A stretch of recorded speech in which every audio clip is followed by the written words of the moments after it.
જમ્મુ કાશ્મીરના પહેલગામમાં થયેલા આતંકી હુમલામાં સુરતના શૈલેષભાઈ કળથિયાનું મોત થયું હતું। આજે ગુરુવારે તેમની અંતિમ યાત્રા નીકળી હતી, જેમાં મોટી સંખ્યામાં લોકો જોડાયા હતા। અંતિમ યાત્રામાં પરિવારને સાંત્વના આપવા કેન્દ્રીય મંત્રી સી.આર. પાટીલ પણ પહોંચ્યા હતા। મંગળવારે 22 એપ્રિલે જમ્મુ કાશ્મીરના પહેલગામમાં થયેલા આતંકી હુમલામાં 3 ગુજરાતીઓએ જીવ ગુમાવ્યા હતા। તેમાં એક સુરતના શૈલેષભાઈ કળથિયા પણ હતા। તેઓ પરિવાર સાથે કાશ્મીર ફરવા ગયા હતા। આજે ગુરુવારે તેમની અંતિમ યાત્રા નીકળી હતી, જેમાં મોટી સંખ્યામાં લોકો જોડાયા હતા। અંતિમ યાત્રામાં પરિવારને સાંત્વના આપવા કેન્દ્રીય મંત્રી સી.આર. પાટીલ પણ પહોંચ્યા હતા। ત્યારે પોતાની સામે પતિનો જીવ જતા જોનાર પત્ની શીતલબેને કેન્દ્રીય મંત્રી સામે આક્રોશ ઠાલવ્યો હતો। સરકારની વીઆઈપી વ્યવસ્થાથી લઈને ટેક્સ પે કરનાર સામાન્ય જનતાની કપરી પરિસ્થિતિ તેમને કેન્દ્રીય મંત્રી સી.આર. પાટીલ સામે વર્ણવી હતી। મૃતક શૈલેષ કળથિયાની પત્ની શીતલબેને પોતાની વ્યથા ઠાલવતા પાટીલને કહ્યું કે ત્યાં કોઈ સુવિધા નહીં, કોઈ આર્મી નહીં કે કોઈ પોલીસ નહીં। જ્યારે મોટા મોટા નેતા આવે કે વીઆઈપી આવે ત્યારે પાછળ કેટલી ગાડીઓ ઉપર હેલિકોપ્ટર કોનાથી ચાલે છે? ટેક્સ પે કરે છે તેના પરથી જ ચાલે છે ને। વીઆઈપી માટે જે સર્વિસ છે આ લોકો માટે કેમ નથી? હું નીચે આર્મી કેમ્પમાં બૂમો પાડીને કહેતી હતી કે ઉપર કેટલા લોકો ઈજાગ્રસ્ત થઈ, તમે લોકો જલ્દી જાઓ અને કંઈક કરો। અમે ઉપરથી પડતા આખડતા નીચે ઉતર્યા તો પણ ઉપર કોઈ ફેસિલિટી નહોતી પહોંચી।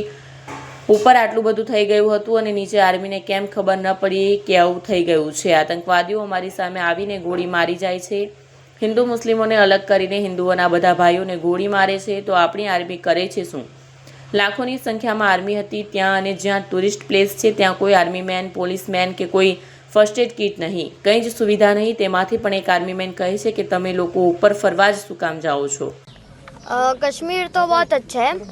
हम पहलगाम गए थे, उधर घोड़े से जाना होता था ऊपर, तो ऊपर गए तो 10-15 मिनट में वो आतंकवादी आ गए, तो हम भागे और छुपे। आतंकवादी ने ढूंढ लिया। हमें तो टोटल 2 ही दिखे थे।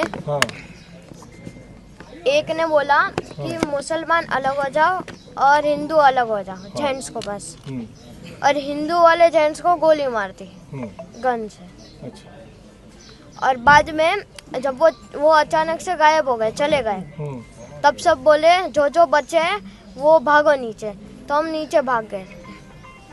हुआ था। मम्मी को रख के भागा था, कैसे दीदी के साथ भागा, कैसे बैठा? मम्मी दीदी ने तो मेरे को घोड़े पर बिठा दिया था। मम्मी दीदी उतर के आई, मैं घोड़े से आया था। अच्छा। किस तरह का वहाँ पे मंजर था? क्या देखा आपने? कैसे लोग भाग रहे थे, चीख रहे थे? आपने क्या सोचा उस वक्त अपने दिमाग में? कैसे बच पाएंगे? मुझे लगा तो गए थे, मेरे को लगा गए, अब तो गए, पर उन लोगों ने बचा लिया। मेरी मम्मी तो जा नहीं रही थी मेरे पापा को छोड़ के, पर हम दोनों के लिए तो जाना पड़ा था। क्या आतंकवादी क्या बोल रहे थे उस पर? कुछ बोल रहे थे वो लोग? हाँ, कलाम बोल रहे थे आतंकवादी। अच्छा। और मुसलमान बोल रहे थे, मुसलमानों को अपनी भाषा तो आती होगी, वो बोल रहे थे मुसलमान। 3 बार कलाम बोला, 3 बार उन लोगों ने मुसलमान बोला, और जो हिंदू थे उन्हें शूट कर दिया। कितने लोग थे बेटा ऐसे? कोई बंदूक हाथ में थे? क्या था दृश्य, कैसे देखा? हमने तो 2 देखे थे, 2 बंदे थे। और आप लोग कितने थे तब वहाँ पे? हम तो होंगे 20-30। वहाँ पे पास में आके कुछ बोले थे वो लोग? नहीं, पास में आके नहीं, थोड़ा 2-3 फुट की दूरी थी। क्या सोचा था उस वक्त आपने? भगवान को याद किया था? क्या सोचा था? हाँ, भगवान को याद किया था। बेटा सरकार से कुछ कहना चाहेंगे? सिक्योरिटी लैप्स वहाँ पर हुआ है तो उसके लिए कुछ कहेंगे आप? सरकार तो गई हुई है, मतलब इतना बड़ा आतंकवादी का हमला हुआ, उनके कुछ पता ही नहीं है। इधर पूरी नीचे पूरे आर्मी का बेस है, उन्हें पता ही नहीं है। मतलब चाहता हूँ कि पहलगाम के ऊपर आर्मी रखो, 2-3 रखो, पर रखो।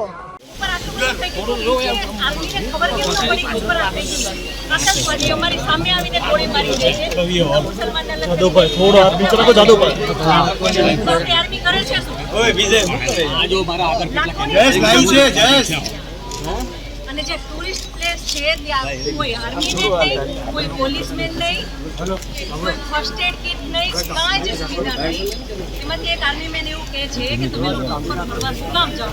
હવે તમે મને એ વાતનો જવાબ આપો, જો આ રીતનું હતું તો તમે અમને જવાબ શું કામ દીધો?